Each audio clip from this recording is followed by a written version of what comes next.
મહત્વના સમાચાર મળી રહ્યા છે પાટણથી, જ્યાં દિવ્યાંગ ભૂવો બન્યો છે દાનવ। જી હા, પાટણના ચાણસ્મા પાસેનો આ બનાવ સામે આવ્યો છે। ચાણસ્માની સગીરા સાથે ભૂવાએ આચર્યું હતું દુષ્કર્મ। ધમકી આપી વારંવાર કારમાં બેસાડી દુષ્કર્મ કર્યું છે।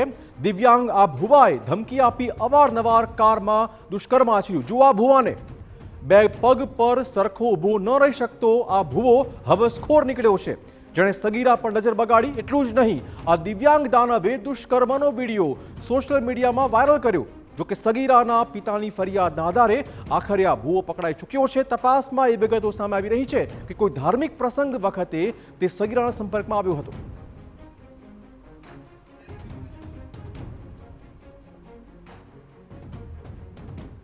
દીકરીનો એક વિડીયો વાયરલ થયેલો, જેમના આધારે એ દીકરી પછી ફરિયાદ નોંધાવી છે એના માતા પિતા સાથે આવી અને એ ચાણસ્મા પોલીસ સ્ટેશને મરજી વિરુદ્ધના બળાત્કાર અને પોક્સો સાથેનો ગુનો નોંધાયો છે, જેમાં ટેકનિકલ સોર્સ અને હ્યુમન સોર્સથી માહિતી મેળવવા માટે અલગ અલગ 3 ટીમો બનાવેલી।